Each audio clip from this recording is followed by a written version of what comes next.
Juppé. Après ce portrait, je pourrais bien dire que je suis étreint par l'émotion.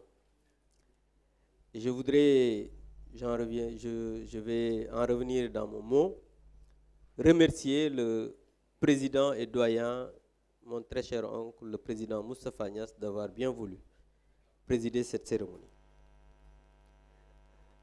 Mesdames et messieurs, j'ai écrit ce livre comme une évidence, mais ce qui est évident pour moi ne l'est pas forcément pour les autres. Je vais partager avec vous, en quelques mots seulement, les motivations profondes qui ont présidé à l'écriture de cet ouvrage.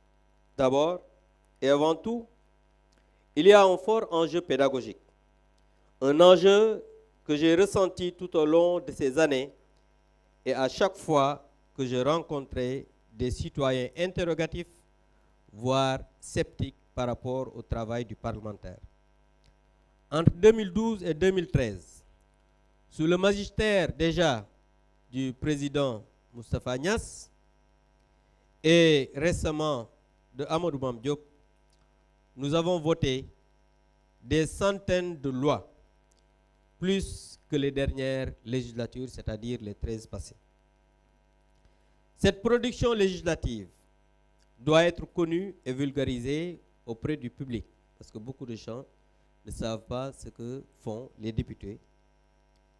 Et deuxièmement, ce qui m'a poussé à écrire, c'est réhabiliter les instances qui font la vitalité de notre République, qui passent par une certaine transparence.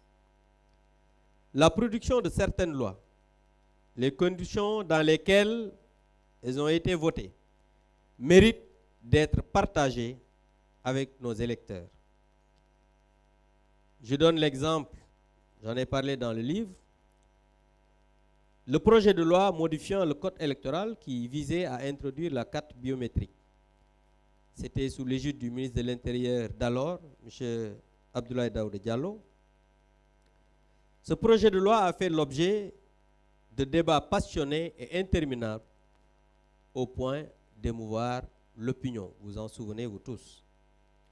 Ce fut le cas lors d'autres séances, comme la levée d'immunité parlementaire, de certains députés, vous vous rappelez de Khalifa Sall, de Barthélémy Diaz ici présent, parce que lui aussi il a été en prison.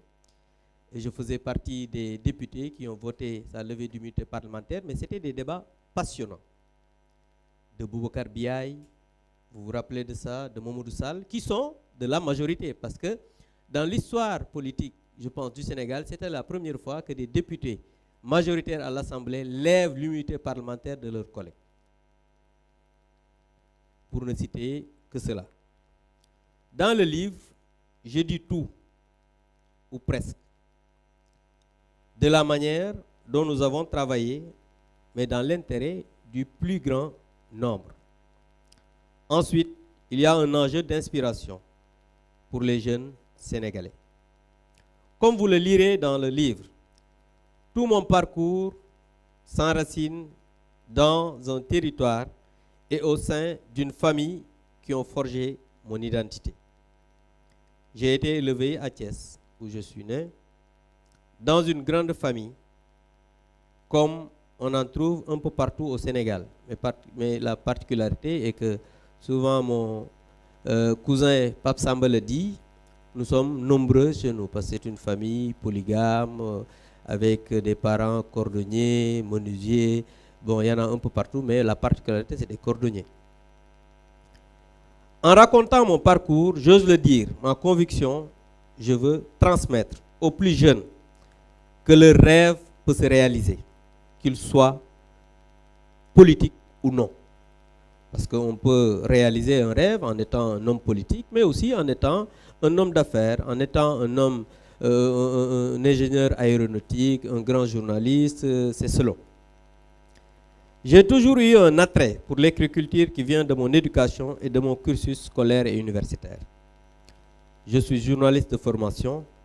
Passer par l'écrire, c'est pour moi prendre ce temps d'exposer dans sa profondeur ce que je veux transmettre à mes concitoyens et notamment aux plus jeunes. Je voudrais leur dire, c'est-à-dire les jeunes, de garder l'espoir, de continuer à se battre autour des valeurs qui ont cimenté notre nation. Je veux finir cette présentation liminaire en rendant un hommage appuyé au chef de l'État, le président Macky Sall. D'abord, pour avoir bien voulu me faire la préface de cet ouvrage.